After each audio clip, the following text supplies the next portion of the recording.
Era uma vez, na Terra, há milhões de anos atrás, existia uma população de seres vivos que viviam tranquilamente em seu habitat natural. Não, isso não é um conto de fadas. O que eu vou contar aqui para vocês é uma história hipotética, mas podemos considerar uma possível explicação de como ocorre o processo evolutivo dos seres vivos. E no final, você entenderá como ficaria a árvore filogenética deles. Vamos lá? Acho importante contar para vocês como era esse habitat. Imagine uma paisagem totalmente diferente do que estamos acostumados. Começaremos falando do solo, que era pantanoso. Ali, esses seres viviam sobre as árvores mais altas, onde se alimentavam e se reproduziam.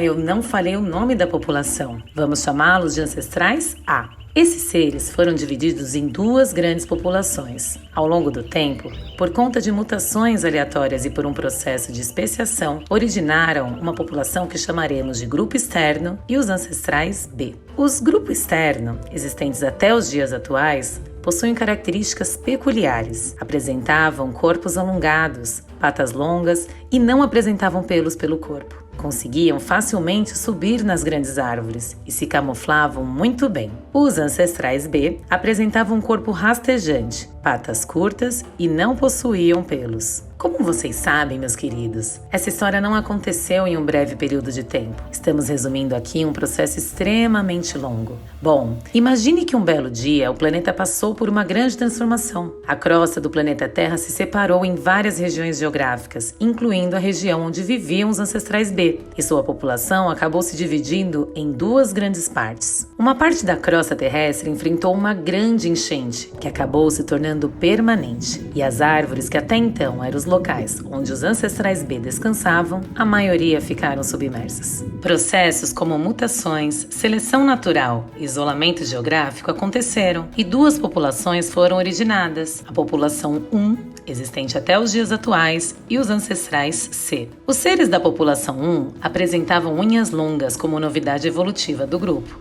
Um corpo rastejante, patas curtas, não possuíam pelos. Essa população vive no local que a enchente se tornou permanente. Os ancestrais C apresentavam as seguintes características: corpo rastejante, patas curtas, pelos verdes. Repare que os pelos verdes, assim como as patas curtas, são características consideradas sinapomórficas, pois ao longo da nossa história elas estão sendo compartilhadas por vários grupos que ainda serão citados. Vamos continuar? Vou contar o que aconteceu com os ancestrais C. Esses seres foram divididos em dois grandes grupos, e o que aconteceu anteriormente em relação a processos evolutivos, aqui também aconteceu. Temos aqui o surgimento da população 2 e dos ancestrais D. A população 2, vivente até os dias atuais, apresenta língua bífida como novidade evolutiva, um corpo rastejante, patas curtas e pelos verdes. Os ancestrais D apresentavam um corpo rastejante, patas curtas, pelos verdes e membranas interdigitais. Essas membranas interdigitais se tornaram uma característica compartilhada com todos os outros seres que surgirão após. É uma sinapomorfia. Estamos caminhando para o final. Opa, final?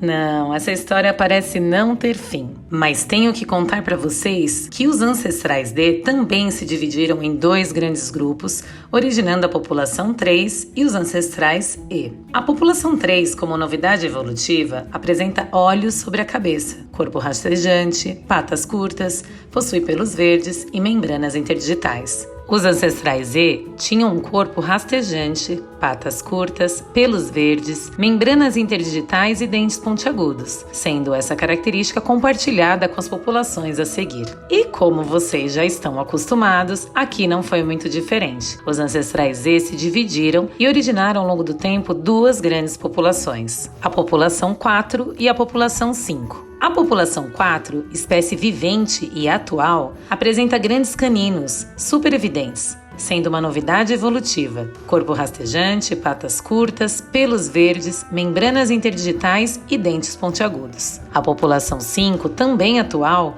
apresenta um corpo rastejante, patas curtas, pelos brancos, que é uma novidade evolutiva do grupo, membranas interdigitais e dentes pontiagudos. Essa história, meus queridos, é um pequeno relato e demonstração de como podemos montar uma árvore filogenética e de como fazer a leitura correta dela. Espero que vocês tenham entendido.